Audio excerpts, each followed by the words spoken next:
이 시간 말씀을 받겠습니다. 이 복된 시간에 우리에게 주시는 하나님의 말씀은 신약성경 누가복음 1장 39절에서 44절까지의 말씀입니다. 누가복음 1장 39절에서 44절까지 말씀, 복중의 기쁨이라는 제목으로 하나님의 말씀을 받겠습니다. 누가복음 1장 39절에서 44절까지 말씀을 한 절씩 교독해서 읽겠습니다.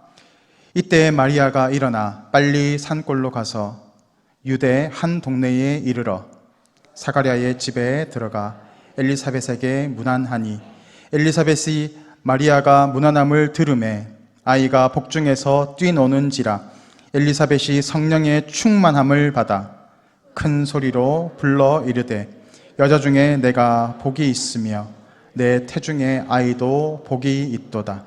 내 주의 어머니가 내게 나아오니 이 어찌 된 일인가? 보라, 내 문안하는 소리가 내 귀에 들릴 때에 아이가 내 복중에서 기쁨으로 뛰놀았도다. 아멘. 예수님께서 우리의 죄를 구원하시기 위해서 이 땅에 오셨습니다. 믿으십니까? 네. 이것이 믿어지는 것은 참으로 보통 일이 아닙니다. 어떻게 하나님이, 보이지 않는 하나님을 우리가 믿을 수 있습니까? 그리고 그 보이지 않는 하나님이 자신의 독생자 아들을 이 땅에 이 죄인들을 위해서 보내주시고, 또 십자가에서 죽게 하시고 희생제물 되게 하시고, 또 그 죽으심을 가운데서 부활케 하셔서 또 하늘로 승천하시게 하셨던 것, 그것을 믿는 것은 더더욱 보통 일이 아닙니다. 그 더 중요한 것은 우리가 그것을 믿고 또 예수님의 죽으심과 부활하심이 나의 죽음과 나의 부활과 하나 된다 하는 것이 믿어지는 것은 정말 불가능에 가까운 일입니다. 그런 불가능한 일들을 우리는 경험하고 있습니다. 하나님을 믿고 또 예수님을 통해서 죄 사함을 받고 이제 하나님의 백성이 되는 것, 그것은 참으로 우리의 힘으로는 불가능한 일임이 틀림이 없습니다. 우리가 그런 은혜를 받고 이제는 내가 예수님의 제자가 되어서 예수님께서 지셨던 그 십자가를 나도 지고 그 십자가의 길로 나아가 의의 고난 가운데 나아가는 것, 그건 역시도 보통 일이 아닙니다. 우리가 하나님, 예수님을 믿고 하나님의 백성이 되는 것은 내 의지와 내 능력이 아니라 오직 하나님의 은혜입니다. 오늘 우리는 그러한 귀한 은혜를 받았습니다. 마이크가 좀 이상합니다. 네. 참으로 우리가 내 능력과 내 의지로 되는 것이 아니라 정말 하나님의 은혜 가운데 이런 놀라운 축복된 삶을 살아가게 되었습니다. 그런 은혜를 우리는 누린 사람입니다. 이 성탄을 준비하면서 우리가 이것을 잘 묵상했으면 좋겠습니다. 왜 하늘 보좌를 버리시고 이 땅에 종의 모습으로 오셔서 우리를 대신해서 죽으시기 위해서 오셨던 그 예수님의 사랑을 우리가 묵상하며 나아가는 그런 복된 시간들이 되기를 간절히 소망합니다. 한 유명한 유명인이 TV에 나와서 자신은 행복을 찾기 위해서 자신이 할 수 있는 것을 다 누려보았다라고 고백하였습니다. 그는 돈을 많이 벌었고 또 인기도 많이 얻었습니다. 그런데도 자신의 공고함을 느끼면서 어떻게 이 공고함을 풀어나가야 할까, 더 많이 누려보고 맛있는 것도 먹어보고 또 여러 가지 쾌락도 즐겨보았지만 그것으로 자신의 마음이 채워지지 않는 것을 경험하게 됩니다. 그래서 그가 고백하기를, 착한 일을 해보자, 선한 일을 해보자. 그래서 자신이 가지고 있는 많은 재산을 가지고 많은 사람들에게 나눠주었다고 합니다. 그랬더니 자신의 만족감이 어느 정도 차더라라는 겁니다. 그런데도 여전히 마음속 깊은 곳에는 채워지지 않는 무엇인가가 있었다라고 고백했습니다. 그래서 그는 이 영혼의 문제다라고 생각을 하고 철학 서적을 읽고 또 경전을 읽습니다. 불교 서적을 연구하고 사주팔자를 공부해 보기도 합니다. 그러다가 어디까지 흘러옵니까? 드디어 성경을 접하게 됩니다. 하나님 말씀을 읽습니다. 그리고 연구하기 시작합니다. 공부하기 시작합니다. 이해가 되기 시작한 겁니다. 그런데 문제가 있습니다. 그가 고백하기를 이렇게 이야기합니다. 머리로는 알겠는데 도저히 안 믿어집니다 라는 겁니다. 많이 공부를 하고 좋은 선생님에게 배우고 또 전심을 다해서 참는다 할지라도 하나님이 열어주시지 않으시면, 하나님이 붙들어 주시지 않으시면 이 사실이 믿어지지 않는다라는 겁니다. 우리가 잘 알고 있는 간디는 비폭력 운동을 주도했던 사람입니다. 그가 가장 존경했던 사람이 바로 예수님이라고 합니다. 그는 힌두 교인이었습니다. 그런데 그는 예수님을 가장 존경하는 사람이다라고 고백합니다. 그러면서 날마다 성경을 읽는다라고 합니다. 그가 제일 좋아하는 성경 구절이 산상수훈이라고, 그래서 그 가르침대로 살아가기 위해서 엄청난 노력을 하며 살았다라고 고백했습니다. 그렇지만 그는 결국 힌두 교인으로 죽었고 결국 하나님의 심판대 앞에 나아갔을 것입니다. 아무리 내가 예수님을 존경하고 알고자 한다 할지라도 하나님이 열어주시지 않으시면 하나님을 믿을 수 없는 것입니다. 불교계의 큰 스님 중에 한 분, 타너 스님이라는 분도 성경을 통째로 암기해서 목사님들을 기죽였던 이 스님들이 있습니다. 얼마나 성경을 많이 읽었으면 성경을 통째로 암기를 했겠습니까? 왜 절에서 성경을 읽는지 모르겠습니다. 그렇게 계속 읽다 보니까 성경을 통째로 암기하게 되었다는 겁니다. 그렇게 많이 암기를 해도 변화되지 않고 하나님의 나의 주인됨, 나의 구원자 되심을, 예수 그리스도가 나의 구원자 되심을 믿지 못하는 것입니다. 한국의, 대한민국의 대표적인 철학자 중에 한 명, 돌 김영욱 선생은 신학을 전공한 사람입니다. 그는 하버드 대학교를 나왔고 한의학 박사를 거쳤고 지금은 신학교 교수로 앉아 있다고 합니다. 그런데 그런 사람이 고백하기를 예수님은 역사적인 인물이 맞지만 그 예수님은 구원에 이르지 못하였다, 구원에서 실패했다라고 이야기합니다. 그가 좋은 하버드 대학을 나오고 열심히 공부를 하고 수많은 서적을 탐독했다 할지라도 그가 이 진리를 깨닫지 못하는 것은 왜 그렇습니까? 그가 신학을 공부했다 할지라도 깨닫지 못하는 것은 하나님께서 열어주지 않으셨기 때문입니다. 그러니까 아무리 공부를 한다고 해도, 아무리 진리를 쫓아다니고 갈급한 심령으로 붙잡는다 할지라도 하나님이 열어주시지 아니하시면 이 진리를 깨달을 수 없는 것입니다. 우리는 그들보다 많이 배우지 못했고 그들보다 잘 살지 못하고 그들보다 위대한 일을 하지는 못했지만 우리는 그들보다 더 위대한 인생을 살아갑니다. 그들보다 더 지혜로운 인생이라고 감히 말할 수 있을 것입니다. 왜냐하면 우리는 이 귀한 진리, 가장 중요한 진리를 깨우치고 또 그것을 누리며 살아가는 사람들이기 때문입니다.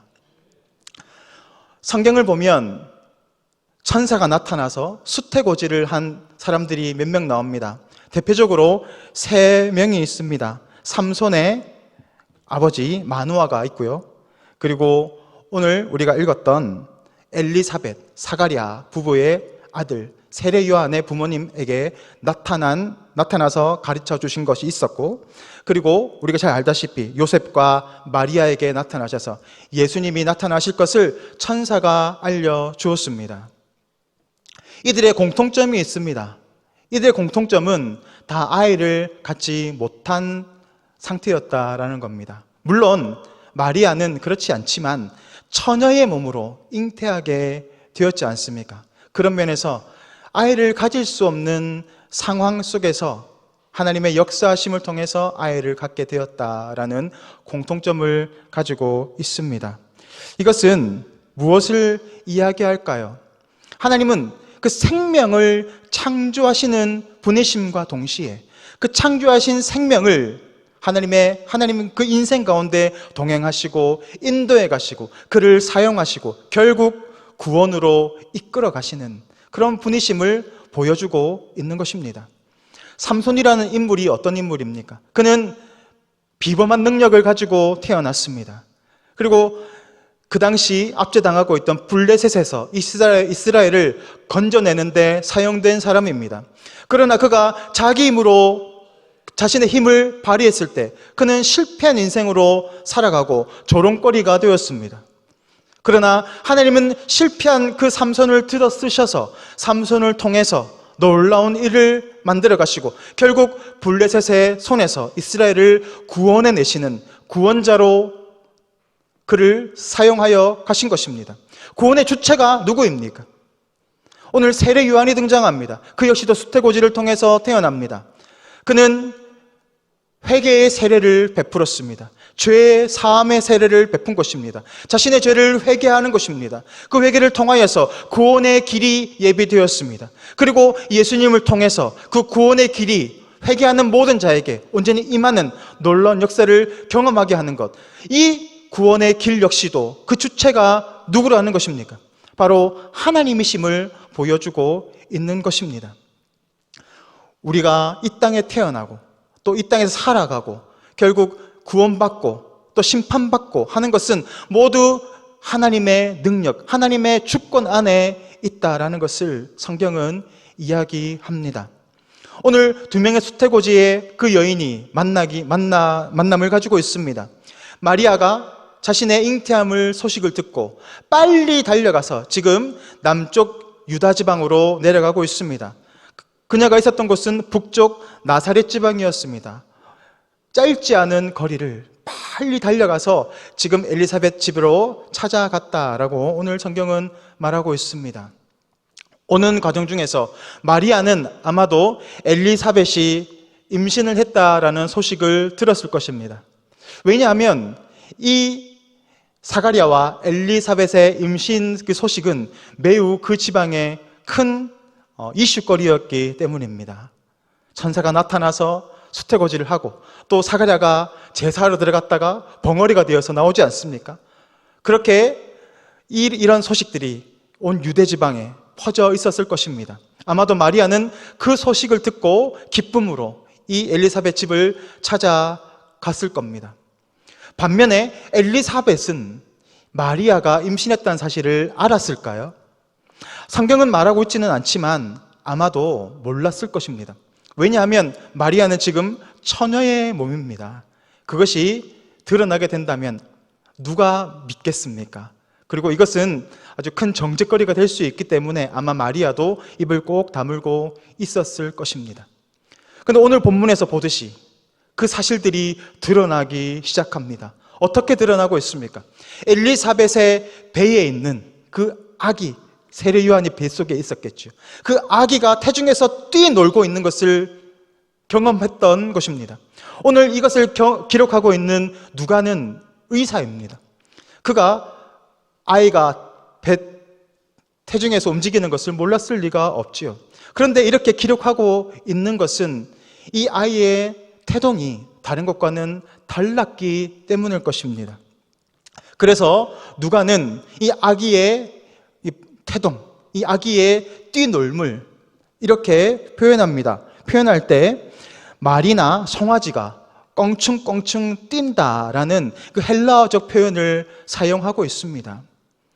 누가 아기 뱃속에 어머니 뱃속에 아기가 말이나 송아지처럼 껑충껑충 뛴다고 표현을 하겠습니까? 그런데 이렇게 표현을 하고 있다라는 것은 매우 기쁨으로 그 뱃속에서 뛰어놀고 기쁨 가운데 환호하고 있다는 것을 보여주고 있는 표현인 것입니다.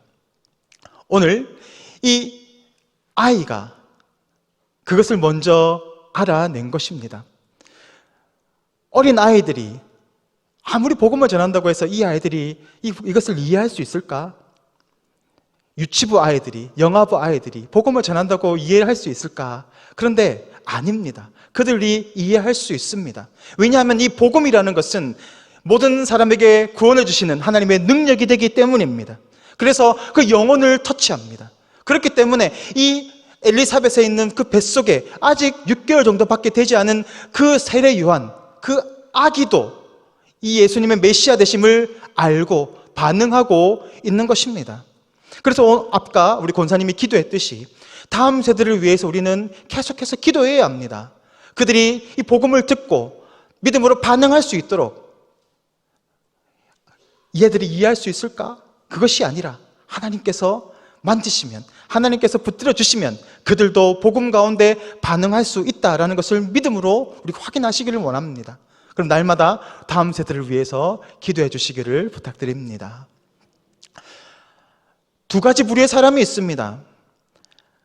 하나님을 알기 위해서 노력하고 성경을 연구하고 그렇게 부르짖는다 할지라도 만나지 못하는 사람이 있는 반면에 의식이 없고 또 나이가 어리고 지혜가 부족하고 연약하고 환경과 상황이 매우 안 좋은 상황 가운데 있다 할지라도 복음이 들어가기만 하면 반응하는 사람이 있다라는 겁니다. 구원이라는 것은 우리의 능력과 우리의 의지로 들어가는 것이 아니라 하나님의 능력 가운데, 하나님의 붙드심 가운데 일어나는 것입니다. 그러므로 이 구원의 주인이 되시는 하나님 앞에 날마다 우리의 구원뿐만이 아니라 전해야 하는 수많은 영혼들이 있지 않습니까? 그 영혼을 위해서 우리가 날마다 부르짖고 기도해야 합니다. 그렇게 우리가 복음을 전하고 또 말씀을 전할 때 그 영혼이 이 세례 요한처럼 급격하게 반응하는 사람도 있겠지만 또 때로는 천천히 반응하는 사람들도 있습니다. 그렇지만 중요한 것은 반드시 택함받은 사람이라면 반드시 이 복음에 반응하게 된다라는 겁니다. 그러므로 지치지 마시고 끝까지 이 복음을 붙잡고 전하는 그 지혜로운 성도님들 되시기를 축복합니다. 오늘 이 예수님을 만났습니다. 그리고 이 세례 요한이 복중에서 뛰어놉니다. 그 아이뿐만이 아니라 엘리사벳 역시도 성령의 충만함을 받았다라고 고백하고 있습니다. 그가 이 발소리를 들었을 때, 문을 두드리는 소리를 들었을 때 성령이 엘리사벳 가운데 강하게 임재하였고 성령의 충만함을 경험하였다라고 그녀는 고백합니다. 그때 그녀의 반응이 어떻게 됩니까? 그녀는 찬양하고 경배합니다. 바로 메시아 되시는 그 주님을 찬양하고 그 앞에 엎드렸다라는 것입니다.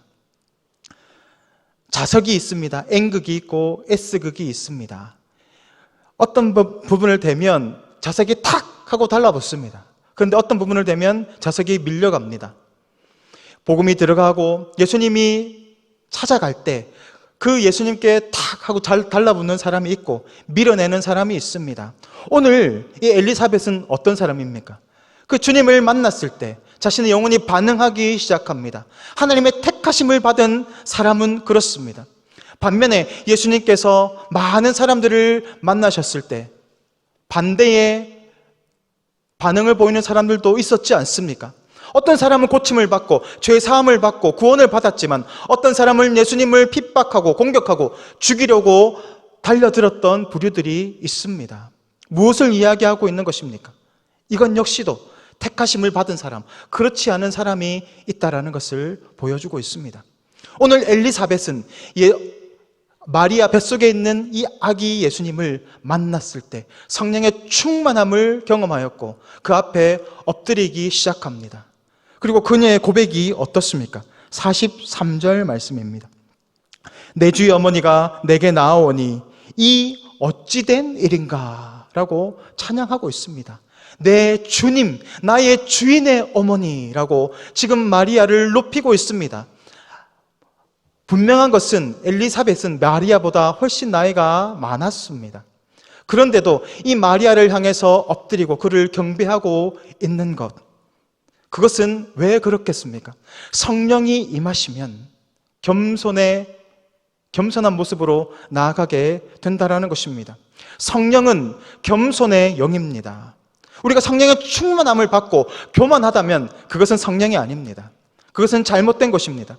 우리가 성령의 충만함을 받게 된다면 우리는 무엇보다도 말씀 앞에 겸손하고 엎드리게 됩니다. 그리고 영적 지도자 앞에 무릎 꿇을 수 있게 됩니다. 왜냐하면 하나님의 영은, 성령은 하나님의 권위 앞에 무릎 꿇는 영이기 때문입니다. 그러므로 성령 충만한 사람은 하나님의 말씀과 권위 앞에 무릎 꿇고 순종하며 나아갑니다. 오늘 이 엘리사벳이 성령의 충만함 가운데 나아갈 때에 그는 겸손히 마리아를 내 주님의 어머니라고 높이고 있습니다. 성령이 충만한 사람은 이처럼 겸손합니다. 충북 금산 지역에 기역자 교회라는 금산교회가 있습니다. 이 교회는 기역자 모양으로 되어 있습니다. 모양을 보시면 기역자로 되어 있습니다. 그 중심에 목사님의 단이 있고 양옆으로 남자, 여자가 따로 예배를 드리게 되어 있는 매우 특이한 구조를 가진 그런 교회입니다. 이 교회는 1905년에 테이트 선교사가 세운 교회입니다. 물론 처음부터 이 교회를 세운 것은 아니었습니다. 이 교회는 사실 이 테이트 목사님은 전주 지방과 정읍 지방을 말을 타가면서 오가면서 그 중심에 잠시 쉬어가는 지역이었습니다. 테이트 선교사가 전주에서 복음을 전하고 또 정읍에서 복음을 전하다가 그 중간 이 금산 지역에서 쉬면서 만났던 사람이 있는데 바로 조덕삼이라는 사람이었습니다. 이 조덕삼은 이 금산 지방의 매우 큰 부자였습니다. 그가 이 테이트 선교사의 전도를 받고 회심하게 되고 예수님을 영접하게 됩니다. 그리고 조덕삼은 자신의 모습이었던 이자익을 전도합니다. 그래서 이들이 예수님을 영접하게 되고 자신의 사랑채를 교회로 내어드리게 된 것입니다. 그래서 조덕삼 부부와 이자익 모슴 이 부부가 같이 예배를 드리게 됩니다. 그러다가 부흥이 일어나기 시작한 것입니다. 100명 이상이 사람이 모이기 시작하자 이제는 장로를 피택하게 되었습니다. 후보가 2명이 나왔는데 참 조덕삼과 이자익 2사람이 후보로 나오게 되었습니다. 모두 다 조덕삼이 장로가 될 것이다 라고 예상을 했는데 결과를 보니까 노예였던 모슴이었던 이자익이 장로가 된 것입니다. 많은 사람들은 큰일 났네. 이 조덕삼 씨가 조덕삼 집사가 큰 난리를 치겠다. 교회를 다시 내놓으라 하면 어떻게 하나 걱정을 했는데 이 조덕삼이 이렇게 고백합니다. 이 결정은 하나님이 내리셨기에 그 결정에 순종할 것이며 이자익 장로를 받들어 열심히 교회를 섬기겠다라고 이야기한 것입니다. 이 당시에 반상의 차별이 분명히 있지 않습니까? 조덕삼은 양반이었고 이자익은 모슴이었습니다. 그런데 모슴을 섬기는 것은 지금 사회랑 비교할 수 없습니다. 도저히 이해할 수 없는 일입니다. 양반이 어떻게 모슴을 섬긴단 말입니까? 그런데 이 조덕삼은 그 안에 성령이 있었습니다. 그리고 겸손히 자신의 모습이었지만 이자익을 장로로 잘 받들어 모셨다라고 합니다. 나중에 이 이자익 장로는 더 큰 은혜를 받게 되고 하나님의 종으로 부르심을 받게 됩니다. 그때 뒤에서 물심양면으로 헌신했던 게 바로 이 조덕삼이었습니다. 그 다음 해에 조덕삼도 장로로 피택이 되었다고 합니다. 그렇게 이 이자익을 끝까지 공부를 시키고 다시 공부를 끝나고 목사를 안수를 받았을 때 자신의 금산교회로 다시 불러서 그 교회의 담임 목사로 세웠다라고 합니다. 끝까지 목사님을 잘 섬겼다라는 겁니다. 그리고 이 나중에 이자익 목사는 장로회 총회장을 3번이나 역임했고 또 장로회 헌법을 최초로 기초하였던 그런 위대한 하나님의 종으로 쓰임을 받게 됩니다. 사랑하는 성도 여러분, 이자익 목사가 참으로 대단하고 위대한 목사인 건 맞지만 더 위대하고 더 귀한 사람은 누구입니까? 누가 봐도 조덕삼 장로님 아니겠습니까? 높아지는 것보다 더 중요한 것은 겸손히 낮아져서 섬기는 것입니다. 예수님은 만왕의 왕이십니다. 그 왕 대신 예수님께서 인간의 모양으로 오셨고 종의 모습으로 낮아져서 우리를 죽기까지 섬기셨습니다. 그분이 못나서가 아니라 그분이 우리를 섬기시기 위해서, 우리를 죄에서 구원하시기 위해서 자신을 종의 모습으로 낮추셔서 죽기까지 충성하셨던 것입니다. 오늘 엘리사벳이 성령의 충만함을 받았을 때 아기 예수님을 만나 성령 충만함을 받았을 때 그의 반응이 어떻습니까? 겸손히 낮아져서 그 아기 예수님을 섬기고 또 그를 찬양하고 경배하였다라는 것입니다. 오늘도 우리가 부름받은 것은 높은 자리에 서기 위해서가 아닙니다. 오늘 우리가 성도로서, 집사로서, 장로로서, 목사로서 부름받은 것은 더 많이 섬기기 위해서인 줄 믿습니다.